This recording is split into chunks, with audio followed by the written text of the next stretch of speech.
Hello and welcome back to the Garden of Grace devotion.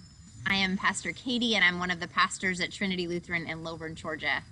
Today we have part 2 of a conversation with my friend, the Reverend Dr. Jacob Kynes, who is joining us again to talk about what it means to be created for community, and even more so, to talk about engaging others who are different from ourselves.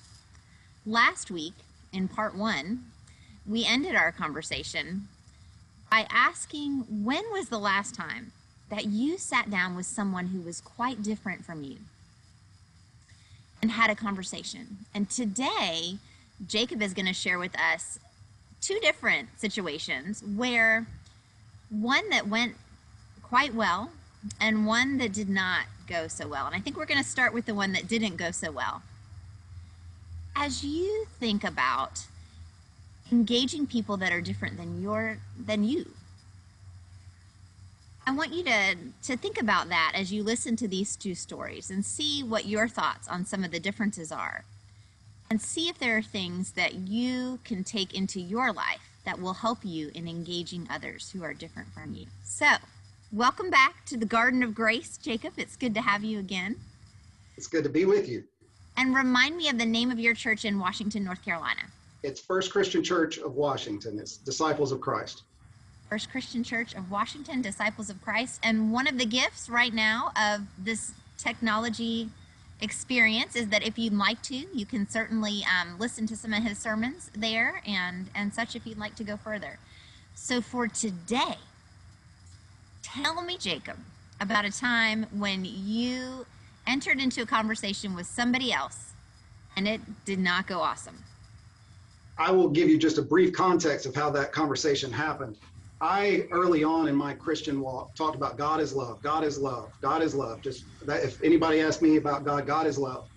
And there was a young woman with whom I worked at a children's center who happened to be African American, and I mentioned that because her experience was vastly different from mine. And she used to remark that I and another friend of mine, we saw the world through rose-colored glasses. And so she invited me to the King Center for Nonviolence. And while I was there, I really did have a remarkable, almost like a conversion experience of recognizing how one's experience really does shape the way we view God, Jesus, Christianity, who we're called to be. And from that moment, I began to study in earnest King's history, his background, his theology, his service, and what that was rooted in. And after about 8 years of that kind of intense study, I was in a program, a graduate program where I was studying. I had an opportunity to speak with an actual friend of Dr. King's. It was someone that knew him so well that he would occasionally write a manuscript for King because King trusted him to understand what his view would be. So while speaking with him, I had an important question that I had been developing over time. And I'm sure in retrospect that it sounded pedantic to him. And I thought in retrospect, it probably seemed like I was this latte sipping white boy who came to trip up this person who had dedicated his life to hope and freedom and reconciliation. And my question was sincere, and yet he didn't know me. And it was asked in such a way that I can see how he would question what my real question was. And his response to me was this. He said, I'm going to trust that you and I are brothers, but you need to be very careful when you ask a person of color that question. And then he said, if you're really interested in an answer, come see me sometime and we'll discuss it. Well, I was in a room with so many people that it was not even standing room. The tables, there were people sitting under the tables to listen to Vincent Harding, who was someone who was so very wise in the matters of what it means to be a follower of Jesus and transformation in the world. And that moment was honestly one of the more devastating moments of my journey in Christianity. I was utterly confused.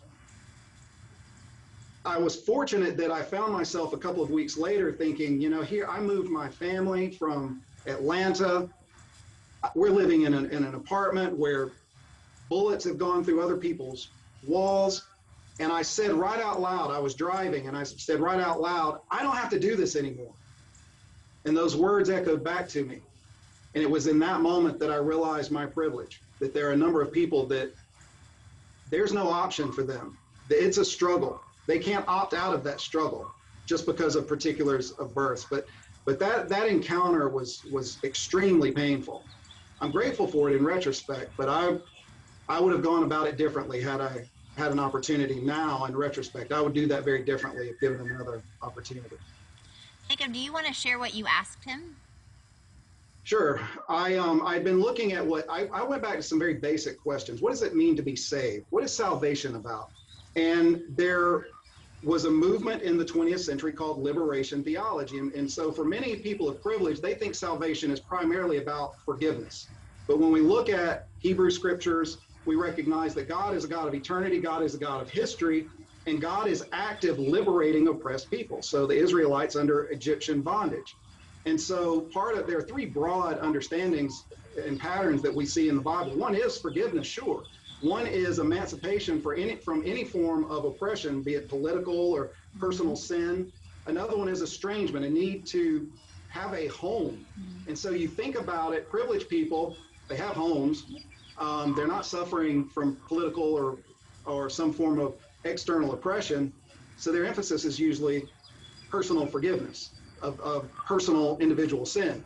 And so I was asking these questions. So I asked him, I said, I've read Reinhold Niebuhr, who wrote a book called Moral Man, Immoral Society. And in the book, he says that those in places of privilege, we have this uncanny ability to rationalize things in our own interest.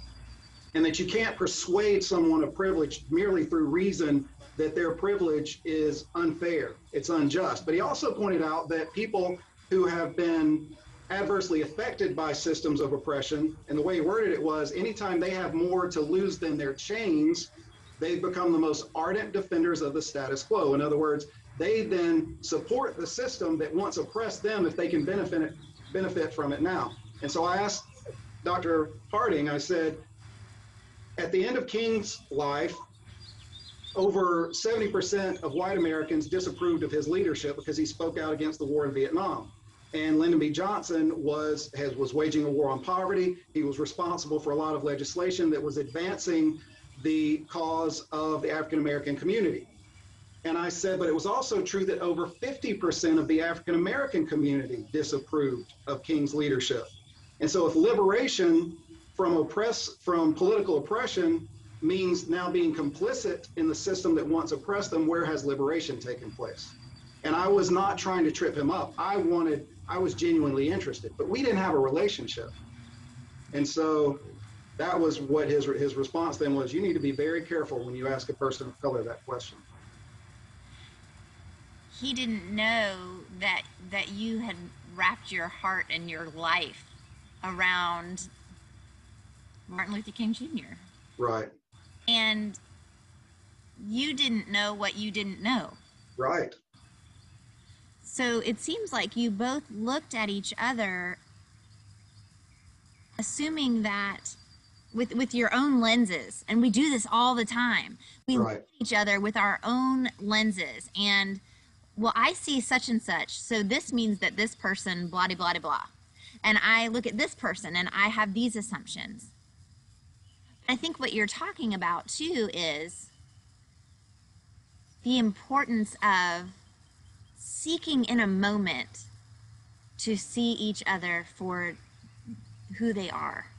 To get rid of those lenses, to try to take the glasses off for a minute and say, okay, help me understand you.